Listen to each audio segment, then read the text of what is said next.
Today we are going to discuss a Lucy poem, Strange Fits of Passion Have I Known.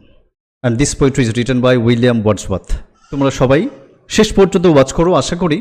Strange fits of passion এই যে কবিতা, এখান থেকে I think 1 number minimum, বড় জোর সেটা 2 মার্কসও হতে পারে, কিন্তু 1 নম্বর আমরা এখান থেকে কভার করবো, অ্যাচিভ করবো, এটা আমাদের বিশ্বাস। শুরুতেই টাইটেলটা যদি একটু তাকাই, আমরা এই কবিতার মধ্যে কি কি দেখবো আর কি, যেটা আমাদের প্রয়োজন সেটা হচ্ছে আমরা এই কবিতার যে ব্যাকগ্রাউন্ড সেটা একটু জানার চেষ্টা করব। এই যে পোয়েম, এটা যে কি ফ্যাক্টস বা কি নোটস সেটা আমরা নেওয়ার চেষ্টা করব, এবং অবশ্যই অবভিয়াসলি আমরা দেখব যে এই কবিতার লাইনগুলোর মধ্যে কোন কোন ফিগার অফ স্পিচ বা কোন কোন রেটরিক্স ইউজ করা হচ্ছে সেটা আমরা কিন্তু এক এক করে দেখতে থাকবো, এবং প্রত্যেকটা ওয়ার্ডের মানে, প্রত্যেকটা লাইনের এবং প্রত্যেকটা ফ্রেজের যে প্রায়ার যে এক্সপ্লেনেশন সেটা আমরা তোমাদের প্রোভাইড করছি আজকের এই ক্লাসে। এবং ওয়ার্ডগুলোও কিন্তু ইম্পর্টেন্ট, তোমরা মনে রাখবে যে কবিতার যে কোনো একটা ওয়ার্ড থেকে একটু আনকমন টাইপ ওয়ার্ড হলে, বা অনেকগুলো ওয়ার্ড আছে যেটা হচ্ছে আর্কেইক, সেই আর্কেইক ওয়ার্ডগুলোও কিন্তু অনেক সময় আমাদের পরীক্ষার খাতায়, পরীক্ষার কোশ্চেন আমরা পেয়ে যেতে পারি। অতএব সবাই খুব ভালো করে প্রত্যেকটা ওয়ার্ডকে খেয়াল করো আর কি। তো প্রথমেই strange fits of passion have I known, আমরা যদি এটাকে একটু খেয়াল করি বা এটা যদি টাইটেলটা একটু বোঝার চেষ্টা করি, তখন সেটা হবে যে প্যাশন মানে আমরা সবাই জানি যেটাকে আমরা ডিপ ইমোশন বলতে পারি, একটা গভীর যে একটা আবেগ। কিসের আবেগের? কি ছিল? ফিটস, এটা প্লুরাল সেন্স করা হয়েছে আর কি। ফিটস মানে আমরা একটা ব্লো বা একটা সাডেন ব্লো বলতে পারি, একটা আকস্মিক বা একটা হঠাৎ করে একটা আঘাত বা একটা ঝাঁকুনি, এই টাইপ বলতে পারি। হ্যাভ আই নোন, এখানে নোন মানে হচ্ছে এক্সপেরিয়েন্সড, অর্থাৎ আমি একবার আকস্মিক আবেগের একটা ঝটকা অনুভব করেছিলাম বা অভিজ্ঞতা করেছিলাম। আর সেটা কি? স্ট্রেঞ্জ মানে হচ্ছে সারপ্রাইজিং, অবাক করা, অদ্ভুত রকমের। তাহলে আশা করি এই কবিতার যে টাইটেল সেটা আমরা মোটামুটি হলেও বুঝে গেছি আর কি। আমরা আবার যখন কবিতায় আসছে তখন আবার সেটাকে অ্যানালাইসিস করব। এটা থিম হচ্ছে, এই থিমটা হচ্ছে যে এখানে দ্য পোয়েট উইলিয়াম ওয়ার্ডসওয়ার্থ, তাঁর যে কবিতা, সেই কবিতার মধ্যে তিনি লুসি, আমরা জানি লুসি হচ্ছে তার লেডি লাভ বলতে পারি, কিংবা এটা তার ইমাজিনারি একটা ক্যারেক্টার বলতে পারি, যার প্রতি তার একটা মানে অ্যাকিউট একটা ডিজায়ার, অ্যাকিউট একটা বন্ডেজ কিন্তু তিনি বারবার ফিল করেছেন। তো সেই কবিতা এর মধ্যে তার যে একটা এক্সাইটমেন্ট বা তার সঙ্গে মিটিং করার যে একটা অ্যান্টিসিপেশন, এটার মধ্য দিয়ে কিন্তু কবিতাটা আবর্তিত হয়েছে। এই কবিতার যদি আমরা একটা সেন্টেন্সে বলতে চাই, তাহলে আমরা এখানে বলতে পারি this poem describes the speaker's ride. তিনি জার্নি করছেন কোথায়? To his beloved Lucy's cottage, অর্থাৎ লুসি একটা পাহাড়ে, একটা মাউন্টেনে, একটা হিলে বাস করেন, এবং তার পেছনে সাপোজ আমরা বলতে পারি এটা হচ্ছে মাউন্টেন, এবং সেখানে লুসির একটা ছোট্ট কটেজ আছে যেখানে লুসি বাস করে।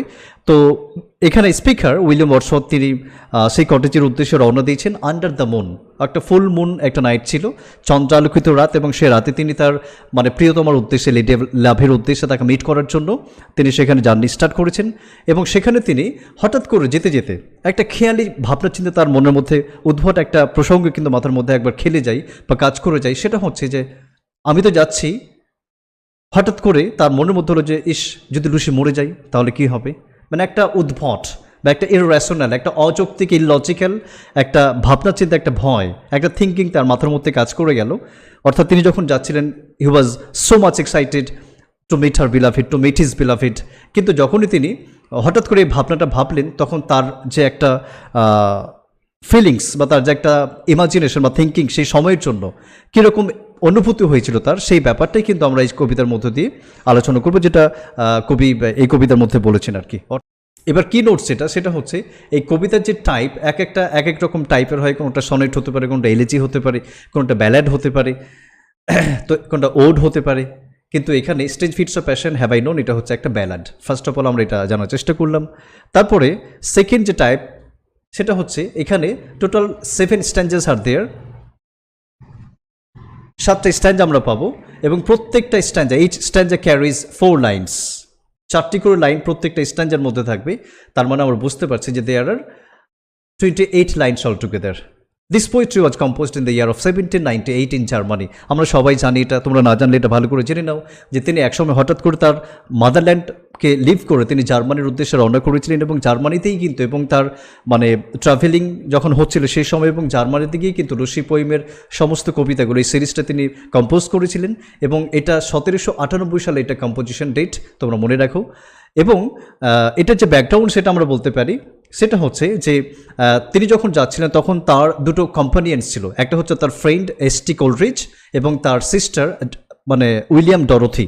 এই দুজন তার সফর সঙ্গী ছিলেন এবং তাদেরকে নিয়ে তিনি জার্মানিতে যাচ্ছিলেন। জার্মানিতেই কিন্তু তিনি এই কবিতাটা রচনা করেছিলেন এবং এই কবিতাটা কম্পোজিশনের 2 বছর পরে, after 2 years, it was published in the second edition of lyrical ব্যালাডস। আমরা জানি এস.টি. কোলরিজের সঙ্গে কোলাবোরেশনে তিনি এটা রচনা করেছিলেন এবং তার যে সেকেন্ড এডিশন, ফার্স্ট এডিশন সেটা হয়েছিল 1798 সালে এবং সেকেন্ড এডিশনটা হয়েছিল 1800 সালে এবং তার যে সেকেন্ড এডিশন, ফার্স্ট এডিশন এই সালে হয়েছিল।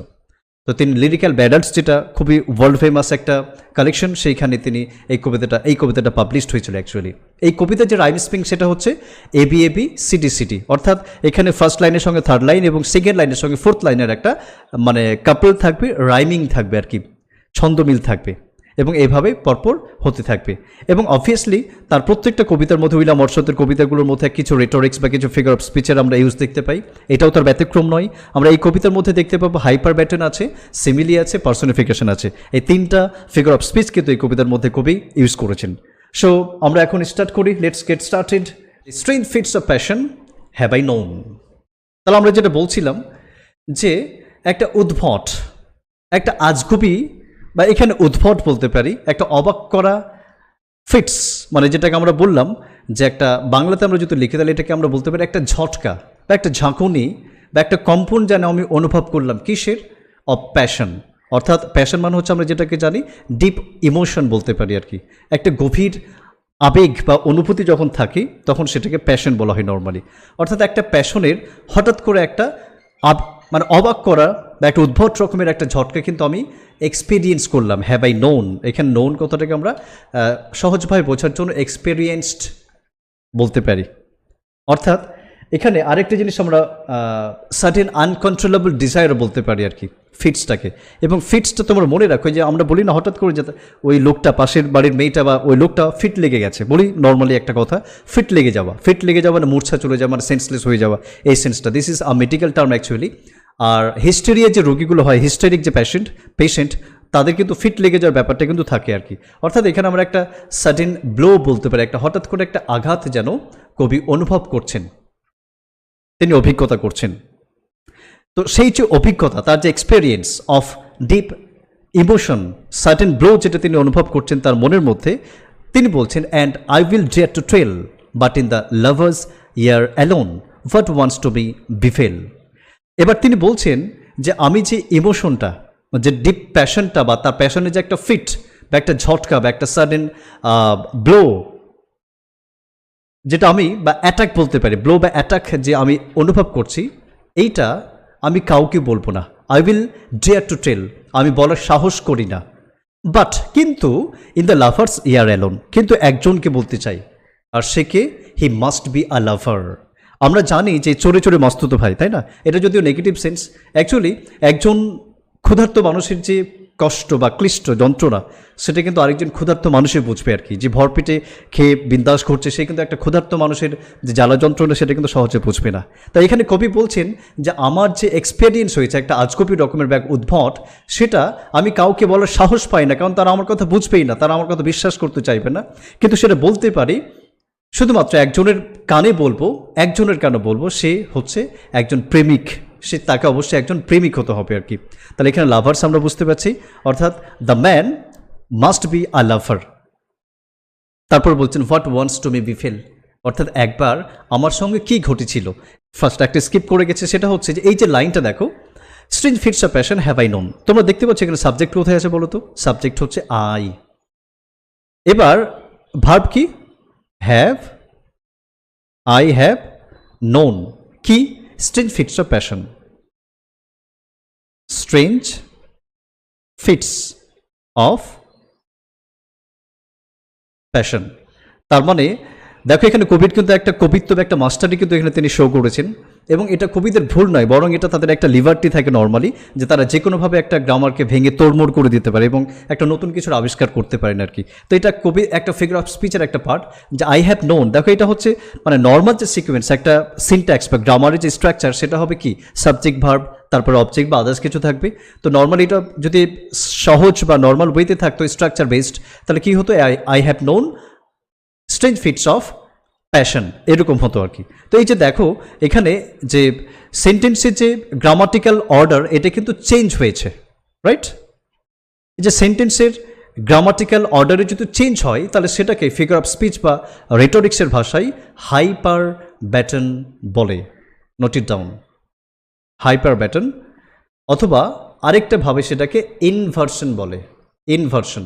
তাহলে ফার্স্ট যে কবিতার লাইন কিংবা ফার্স্ট লাইন যেটা বা টাইটেল, সেটার মধ্যে একটা রেটোরিক্স বা একটা ফিগার অফ স্পিচ আমরা ফাইন্ড আউট করছি, this is called hyperbaton, অথবা অন্য ভাষায় সেটাকে ইনভার্সন বলছি নর্মালি আর কি। তারপর তিনি বলছেন যে when she I loved looked every day fresh as a rose in June, I to her cottage made my way beneath an evening moon। কি চমৎকার কথা দেখো। এবার তিনি এখানে বলছেন যে when she I loved, এখানেও কিন্তু একটা ইনভার্সন কাজ করেছে আর কি, দেখো, অর্থাৎ I loved her, when I loved her she looked every day fresh as a rose in June। অর্থাৎ তিনি বলছেন যে আমি যখন তাকে ভালোবেসেছিলাম, আমি যখন লুসিকে যখন ভালোবাসতাম, তখন তাকে প্রত্যেকটা দিন এভরিডে খুবই তরতাজা ফ্রেশ লাগতো, কিসের মতো, as a rose in June, অর্থাৎ জুন মাসের ফুটে থাকা যে গোলাপ, সদ্য প্রস্ফুটিত ফুল, যে ব্লুমড যে ফ্লাওয়ার রোজ, জুন মাসে ঠিক যেমন দেখতে লাগে, ঠিক সেরকমভাবে লুসিকে প্রত্যেকটা দিন যেন আমাকে লাগতো আর কি। তুমি যে জিনিসটাকে খুব মনে প্রাণে ভালোবাসো, সেই জিনিসটা অন্য কারোর চোখে কেমনই হোক না কেন, যেমনই হোক না কেন, সেটা তার কাছে কুৎসিত কদাকার হতে পারে, কিন্তু যে জিনিসটাকে তুমি সবচেয়ে বেশি পছন্দ করো সেটা তোমার কাছে সবসময় চমৎকার লাগে, অলওয়েজ ভালো লাগে আর কি। এবার এই যে লাইনটা দেখো, when she I loved, এটা কেমন লাগছে না? when she I, মানে এখানে পরপর দুটো সাবজেক্ট, ব্যাপারটা এরকম যে when, সহজভাবে লিখে নাও, when I loved her, আমি যখন তাকে ভালোবাসতাম, she looked like a rose, তাকে প্রত্যেকটা দিন গোলাপের মতো দেখতে লাগতো। তাহলে এখানে দেখো, তোমরা যারা মোটামুটি জেনে গেছো ব্যাপারগুলো, তারা কিন্তু খুব সহজে এখানে অনুমান করতে পেরেছো যে there is a figure of speech. সেটা হচ্ছে যে দেখো, এই যে অ্যাজ, আমরা জানি যে কোনো লাইনের মধ্যে যদি কোনো কম্প্যারিজন হয় দুটো অবজেক্টের মধ্যে, এবং সেখানে যদি লাইক বা অ্যাজের ব্যবহার দুটো কম্প্যারিজন বোঝাতে গিয়ে, তখন সেটাকে কি বলে, সিমিলি বলে, তাই না? তাহলে এটা হচ্ছে সিমিলি, SIMILE। তাহলে fresh as rose in June. এবার এখান থেকে কোশ্চেন হতে পারে যে তাকে কার মতো লাগতো, কারণ আমরা আরেকটা কবিতা সেখানে দেখলাম যে এই লুসিকে ভায়োলেটের সঙ্গে কম্পেয়ার করা হয়েছে, তাই না? ওটা একটা মেটাফোর ছিল। এবার এখানে জুন মাসে ফুটে থাকা যে রোজ, তার সঙ্গে কম্পেয়ার করছেন, এবং এটা অ্যাজ এর থ্রুতে হচ্ছে, that's why we call it a simile. তাহলে এখানে এই লাইনের মধ্যে একটা সিমিলি পেলাম। এবার এই যে দেখো when she I loved, তাহলে এটা কেমন কেমন লাগছে না? এই যে দেখো যে কেমন কেমন ব্যাপারটা যদি মনে হয়, যে মনে হচ্ছে যে লাইনের মধ্যে কিছু একটা গোলমাল বা ভুলভাল। তো এই যে গোলমাল বা ভুলভালগুলো বেশিরভাগ ক্ষেত্রে হাইপার ব্যাটন হয়ে থাকে, কারণ এখানে সাবজেক্ট ভার্ব ইকুইভ্যালেন্টে যে একটা মানে নর্মাল যে সিনট্যাক্স বা স্ট্রাকচার, সেটা কিন্তু কবিরা আগে পরে চেঞ্জ করে দেন, সেখানে একটা এমফাসাইজ করার জন্য, সেখানে একটা স্ট্রেস দেওয়ার জন্য।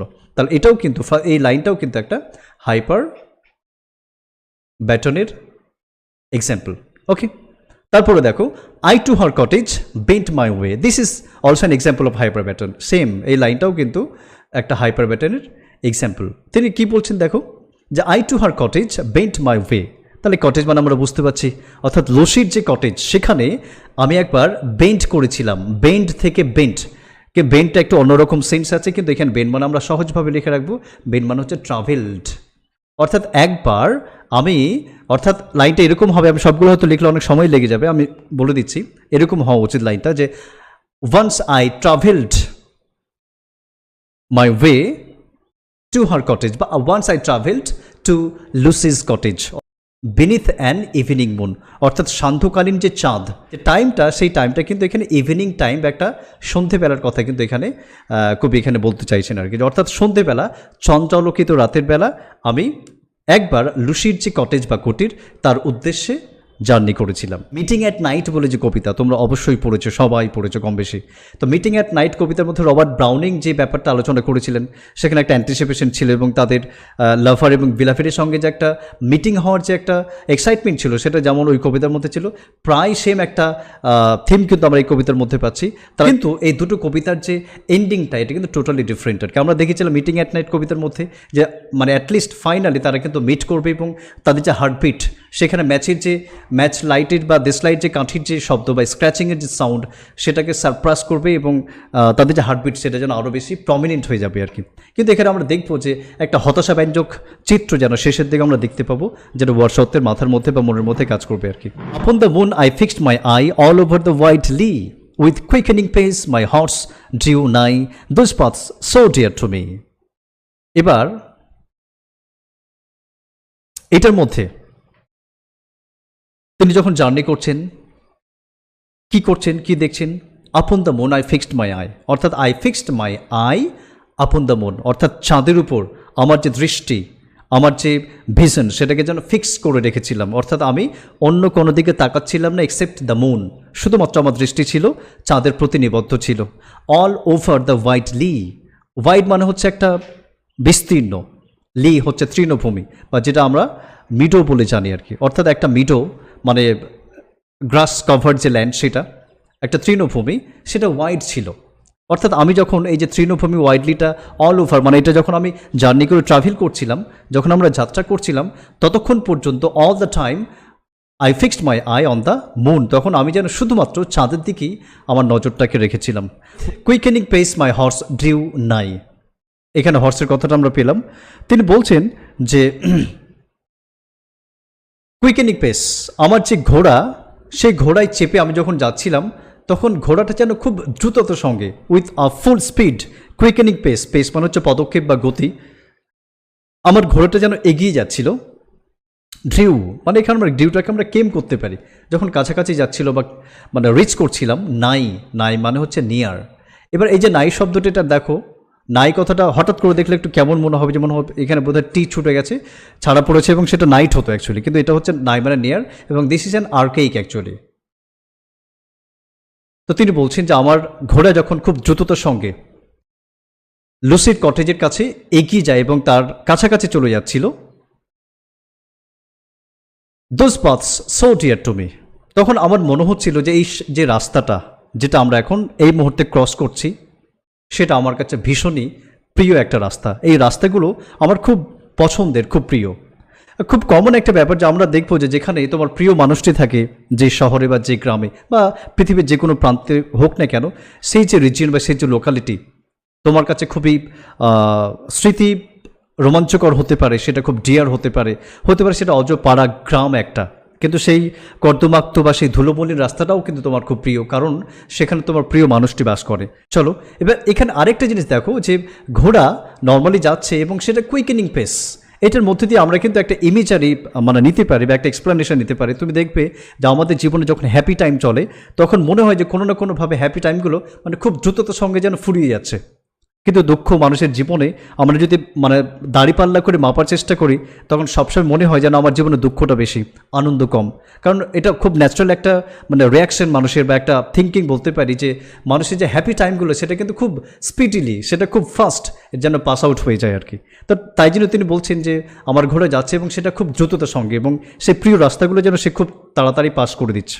And now we reached the orchard plot and as we climb the hill the sinking moon to Lucy's cot came near and nearer still. এবার তার যে এক্সাইটমেন্ট সেটা আরও বেড়ে চলেছে, কারণ সে আরও কাছাকাছি পৌঁছাচ্ছে। And now we reached the orchard plot, তাহলে এখানে আমরা ফার্স্ট আমরা কি দেখলাম, একটা হচ্ছে লি, একটা তৃণভূমি তিনি পার করলেন, একটা ওয়াইড লি তিনি পার করলেন। এটাও কোশ্চেন হতে পারে যে ফার্স্ট তিনি কোন জিনিসটা পার করেছিলেন, একটা ওয়াইড লি তিনি পার করলেন, এবং second time now he has reached an orchard plot, একটা অর্চার্ড প্লট হচ্ছে ফ্রুটস গার্ডেন, অর্থাৎ ফলের বাগান হচ্ছে অর্চার্ড প্লট। এবার তিনি যে ওয়াইডলি এটাকে পাস করে তিনি এখন অর্চার্ড প্লট বা ফলের বাগানে পৌঁছে গেছেন। And as we climb the hill, এবার যখন আমরা আমাদের ঘোড়ায় করে যখন আমরা এইভাবে পাহাড়ের উপর যখন উঠছি বা পৌঁছেছি, ক্লাইম্বড ক্লাইম্ব মানে তো আমরা বুঝতে পারছি উপরে মানে আফিল জার্নি করা। তখন মনে হচ্ছিল যেন the sinking moon to Lucy's cottage came near and near still. তুমি দেখবে যে যখন ধরো সাপোজ এখানে আমরা যদি ইমাজিন করি যে এখানে লুসির কটেজ আছে আর এখানে চাঁদ আছে একটা বড়, তিনি এটাকে এখান থেকে কবি ঘোড়া দুজন মিলে যখন যাচ্ছে আর কি, তখন মনে হচ্ছে যে এই চাঁদটা যত ধীরে ধীরে আমরা যখন এই কটেজের কাছে পৌঁছাচ্ছি তখন সেই চাঁদটা যেন তাদের কাছে আরও বেশি অনেক বড় মনে হচ্ছে। The sinking moon to Lucy's cot came near and near still, তখন যেন এটা যেন মনে হচ্ছে আমাদের খুব কাছাকাছি আরও কাছে অবস্থান করছে আর কি। এবার এই কটেজ, কট কথাটা মানে হচ্ছে কটেজ, তোমরা এটা মনে রাখো, এটাও কিন্তু একটা আর্কেইক বলতে পারি। এবার এই যে সিঙ্কিং মুন এর মধ্য দিয়ে কিন্তু একটা মানে অ্যালিউশন আমরা বলতে পারি। সিঙ্কিং মুন মানে কি, যেটা ডুবছে, ডুবন্ত একটা চাঁদকে তিনি বলছেন আর কি। এবং কোনো না কোনোভাবে কবি এখানে কিন্তু এই সিঙ্কিং মুনের সঙ্গে লুসির যে একটা কম্পারিজন সেটা মনে মনে করছেন আর কি। এবার যে সিঙ্কিং মুন এটা কিন্তু আমরা সরাসরি লুসি হিসাবে আখ্যায়িত করি, তাহলে কিন্তু এটা কোনো না কোনোভাবে আবার একটা মেটাফোরের এক্সাম্পল হয়ে যাবে আর কি।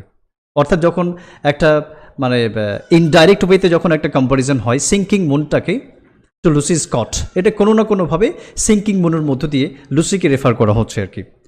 কেম নিয়ার অ্যান্ড নিয়ার স্টিল, এবার এখানে সেটা আরও কাছে যেন আমাদের অবস্থান করছে বা আরও কাছে আমরা সেই কাছে যেন আরও কাছে যেন পৌঁছে যাচ্ছে। The sinking moon two Lucy Scott came near মানে চাঁদটা যেন আমাদের কাছে আসছে, অর্থাৎ আমরা মানে অ্যাকচুয়ালি চাঁদ তো কাছে আসে না, অ্যাকচুয়ালি মানুষ যায় এবং মনে হচ্ছে চাঁদটা যেন আমাদের কাছে চলে এসেছে বা আরও কাছাকাছি আসছে আর কি। In one of those sweet dreams I slept, kind nature's gentlest bone, and all the while my eyes I kept on the descending moon. এবার এখানে সুইট ড্রিমস, এই যে এতক্ষণ মানে একটা ট্রান্স লাইক সিচুয়েশন, তিনি তার বিলাভেটের সঙ্গে মিট করতে যাচ্ছেন, সেই যে একটা থিঙ্কিং বা একটা ইমোশন তার মাথার মধ্যে কাজ করছে, তিনি সেটাকে একটা সুইট ড্রিমস, একটা মিষ্টি স্বপ্নের সঙ্গে যেন কম্পেয়ার করছেন এবং মনে হচ্ছেন সেই স্বপ্নটা ঘুমের মধ্যে তিনি এখন দেখছেন। কাইন্ড নেচার জেন্টলেস্ট বোন, এবং এই যে স্বপ্নটা একটা ড্রিমিং হতে পারে বা একটা তার কাছে মিষ্টি স্বপ্ন হতে পারে যে তিনি তার প্রেমিকার সঙ্গে, তার লাভারের সঙ্গে, তার বিলাভেটের সঙ্গে মিট করতে যাচ্ছেন। তো this is like a dream, actually trans like situation তার মাথার মধ্যে কাজ করছে এবং তিনি ভাবছেন যে মনের মধ্যে আমি যেন ঘুমোচ্ছি আর ঘুমের মধ্যে এই মিষ্টি স্বপ্নটা যেন আমি দেখছি আর কি। এবং তিনি বলছেন যে এই স্বপ্নটা, এই ঘুমের মধ্যে যে একটা মিষ্টি অনুভূতি আমি যে অনুভব করছি, সেটা দয়ালু প্রকৃতির একটা জেন্টলিস্ট বোন, একটা আশীর্বাদের মতো আমার যেন মনে হচ্ছে। আমরা সবসময় জানি যে ঘুম আমাদের কাছে একটা আশীর্বাদের মতো এবং অনেক সময় স্বপ্ন দেখে আমরা কিন্তু প্রচণ্ড হ্যাপি ফিল করি আর কি। তো এই ব্যাপারটা তার কাছে একটা ব্লেসিংয়ের মতো মনে হচ্ছে। And while my eyes I kept on the descending moon, কিন্তু আমার যাই ভাবনা হোক না কেন, আমি যাই কিছু ভাবি না কেন, কিন্তু আমার যে চোখ, এই দুটো কোথায়? ডিসেন্ডিং মুন, অর্থাৎ যে চাঁদটা এখন যেন ডুবে যাচ্ছে, ডুবন্ত বা ডুবতে যাচ্ছে, ডুবু যে চাঁদটা, সেই চাঁদের প্রতিই কিন্তু আমার দৃষ্টিটা অল টাইম নিবদ্ধ ছিল। ডিসেন্ডিং, যেটা এখন ডুবে যাচ্ছে বা সিঙ্কিং বলতে পারি। অর্থাৎ এটাও কিন্তু কোনো না কোনোভাবে এর মধ্য দিয়ে একটা লুসিড যে প্রস্থান বা একটা প্রস্থানই বলতে পারি, মানে সেই যে পৃথিবীটাকে ডিপার্ট করবে তার যে একটা ভাবনা কিন্তু তার মধ্যে দিয়ে একটা ইমেজ আমরা পেতে পারি। মাই হর্স মুভড অন, আমার ঘোড়া এগিয়ে চলেছে, কাটাম করে তার ঘোড়া যেন এগোচ্ছে, hoof after hoof, step by step, অর্থাৎ স্টেপ বাই স্টেপ আমার ঘোড়া এগিয়ে চলেছে। হি রেজড মানে আমরা একই রকমভাবে হি মুভড অন, সে চলেছে, এগিয়ে চলেছে, হি নেভার স্টপ, সে একবারও থামেনি। অর্থাৎ আমার ঘোড়া অবিরামভাবে দ্রুততার সঙ্গে তার গতিকে অব্যাহত রেখেছে এবং সে লুসিড কটেজের প্রতি তার জার্নিটাকে মানে জারি রেখেছে। When down behind the cottage roof at once the bright moon dropped. When down behind the cottage roof, অর্থাৎ সেই যে কটেজটা ছিল, সেই যে ছোট্ট কুটির এবং কুটির এর পরে যে একটা বড় চাঁদ ছিল, সেটা আমি যেন অনুভব করলাম। অ্যাট ওয়ান্স মানে হচ্ছে suddenly I feel that the bright moon, সে উজ্জ্বল যে চাঁদ। এবার এটার মধ্য দিয়েও মানে এই যে চাঁদের যে উজ্জ্বলতা, এটাও কিন্তু তার কাছে একটা লুসির মতো। অর্থাৎ একটা উজ্জ্বল চাঁদ যেমন রাতের অন্ধকারটাকে দূর করে এবং রাতটাকে খুব চমৎকার গ্ল্যামারাস বা বিউটিফুল করে দেয়, ঠিক সেরকমভাবে লুসির যে আবির্ভাব কবির জীবনে বা তাকে নিয়ে তার যে ভাবনা চিন্তার আবর্তন, সেটাও যেন তার জীবনকে আলোকিত করে দেয়, ব্রাইট করে দেয়। এবং তিনি অনুভব করছেন যে আমার ঘোড়া যখন এগোচ্ছে তখন হঠাৎ করে অনুভব করলাম বা আমি বুঝলাম যে কটেজের যে ছাদ, তার পরে তার ওপারে বিয়ন্ড দ্য কটেজ রুফ, তার যে সে যে খুব চমৎকার যে চাঁদ সেটা যেন হঠাৎ করে যেন পড়ে গেল, ডুবে গেল। সরি, এবার এখানে একটা জিনিস আমরা স্কিপ করে গেছি, কাইন্ড নেচার জেন্টলিস্ট বোন। এই যে দেখো, নেচারকে ইন ক্যাপিটাল, আমরা জানি নর্মাল একটা পার্সন যদি হয়, কোনো একটা নাম বোঝে, তখন সেটা কিন্তু ক্যাপিটাল হয়। তাহলে যে কাইন্ড নেচার তো আর কাইন্ড হতে পারে না। This is the quality of a human being. একটা মানুষের চরিত্র বা বৈশিষ্ট্য হচ্ছে কাইন্ডনেস, এই ব্যাপারটা থাকা। তাহলে এখানে একটা পার্সনিফিকেশন কিন্তু আমরা পেয়ে যাচ্ছি। What fond and wayward thoughts will slide into a lover's head? Oh mercy, to myself I cried, if Lucy should be dead. তার যে ইমোশনাল যে ব্রেকডাউন, সেটা কিন্তু আমরা লাস্ট লাইনে কিন্তু খেয়াল করবো খুব ভালো করে। তিনি এবার বলছেন যে হোয়াট ফন্ড, এখানে ফন্ড কথাটা মানে তো আমরা প্রিয় জানি, কিন্তু এখানে ফন্ড মানে হচ্ছে ফুলিশ, কি বোকা। অ্যান্ড ওয়েওয়ার্ড হচ্ছে উইলফুল বলতে পারি, যেটাকে আমরা খেয়ালি ভাবনা চিন্তা আর কি। তুমি দেখবে বসে আছো, কোনো দিকে তাকিয়ে আছো, হঠাৎ করে অনেক ভাবনা চিন্তা মাথার মধ্যে খেলে যায়, মুভ করে যায়। ঠিক সেরকমভাবে তিনি বলছেন যে কি বোকা এবং কি খেয়ালি একটা ভাবনা চিন্তা উইল স্লাইড, আমার মানে মুভ করে গেল যেন ইনটু আ লাভার্স হেড, একটা প্রেমিকের মাথার মধ্যে, প্রেমিকের মস্তিষ্কে একটা কীরকম বেখেয়ালি, একটা কীরকম বোকা একটা ফুলিশ ভাবনা যেন হঠাৎ করে পার হয়ে গেল, সেটা যেন মুভ করে গেল, স্লাইড করলো। ও মার্সি, অর্থাৎ actually the poet is begging for mercy, তিনি যেন করুণা ভিক্ষা করছেন ঈশ্বরের কাছে, হে ঈশ্বর আমাকে ক্ষমা করে দিন। টু মাইসেলফ আই ক্রাইড, আমি নিজে চিৎকার করে উঠলাম বা কেঁদে উঠলাম, চিৎকার করে বললাম, if Lucy should be dead, যদি লুসি মরে যাই, হোয়াট শুড আই ডু। তো এই হচ্ছে if Lucy should be dead, যদি লুসি মরে যাই তাহলে আমার কি হবে, এই ব্যাপারটা তার মাথার মধ্যে কাজ করছে আর কি। তাহলে এখানে দেখো টোটালটা আমরা যদি ওভারঅল কবিতাটাকে একটু দেখি, তাহলে যখন তিনি মানে ফুল অফ এক্সাইটমেন্ট নিয়ে যখন তিনি যাচ্ছিলেন, তখন সেটা যেন একটা ক্লাইম্যাক্সের মতো ছিল আর কি, তাই না? অর্থাৎ তিনি তার যে প্রিয় মানুষটি লুসি, তার যে বিলাভেড, তার সঙ্গে তিনি মিট করতে যাবেন, এবং সেটা খুব ফুল মুন লাইট একটা নাইট, এই চন্দ্রালোকিত রাতের মধ্যে যাবেন, এবং সেখানকার খুব একটা রোমান্টিক সেটিং আমরা এই তার যে পরিবেশটার মধ্যে দেখতে পাচ্ছি, এটা একটা ক্লাইম্যাক্স ছিল। এবং শেষের দিকে দেখলাম যে এটা কোথাও না কোথাও যেন একটা অ্যান্টি ক্লাইম্যাক্স হয়ে গেল। আমরা যেটা মিটিং অ্যাট নাইট কবিতার মধ্যে যেটা দেখেছিলাম, যে তিনি ফুল অফ এক্সাইটমেন্ট তিনি যাচ্ছেন, প্রচুর অ্যান্টিসিপেশন, প্রচুর ইমাজিনেশন তাকে ঘিরে, মিটিংটাকে ঘিরে হচ্ছিল, এবং last of all they manage to meet with each other actually. কিন্তু এখানে আমরা শেষ দেখলাম যে তিনি হঠাৎ করে ভাবছেন যে লুসি যদি মরে যায়, এবং এখানে একটা বিগ কোশ্চেন মার্ক আমাদের মাথায় কাজ করতে পারে যে তিনি লুসির সঙ্গে মিট করতে পেরেছিলেন কিনা, সেটা কিন্তু আমরা কেউই জানি না। লাস্ট অফ অল আমরা যেটা এখন এই কবিতার রেসপেক্টে যদি আমরা বলি, তাহলে সেটা আমরা কিন্তু সেইভাবে বলতে পারি যে তিনি লাস্ট অফ অল সেটা মানে মিট করেছিলেন কিনা। আশা করি তোমরা সবাই খুব ভালো বুঝতে পারলে আজকের এই কবিতাটি। যদি ভালো লাগে তাহলে অবশ্যই একটি করে লাইক করে দাও, শেয়ার করো আমাদের ভিডিওগুলো, এবং কমেন্ট করো ঠিক কেমন লেগেছে আজকের এই ক্লাসটি। আর তোমাদের জন্য বলে রাখি যে আমরা 9, 10, 11, 12-এর জন্য ডেডিকেটেড ব্যাচ নিয়ে আসছি। তোমরা ব্যাচে জয়েন করতে চাইলে অবশ্যই আমাদের এই ভিডিও ডেসক্রিপশন বক্সে যে লিঙ্ক আছে গ্রুপের, আমাদের হোয়াটসঅ্যাপ গ্রুপ আছে, সেখানে তোমরা জয়েন করে যাও, এবং ব্যাচের যুক্ত হওয়ার জন্য তোমরা সেখান থেকে সমস্ত কিছু আপডেটস পাবে, কিংবা 9832188873 নাম্বারে যোগাযোগ করলেও তোমরা কিন্তু সমস্ত ডিটেলস পেয়ে যাবে। Okay, thank you so much for watching, keep sharing your love, enjoy.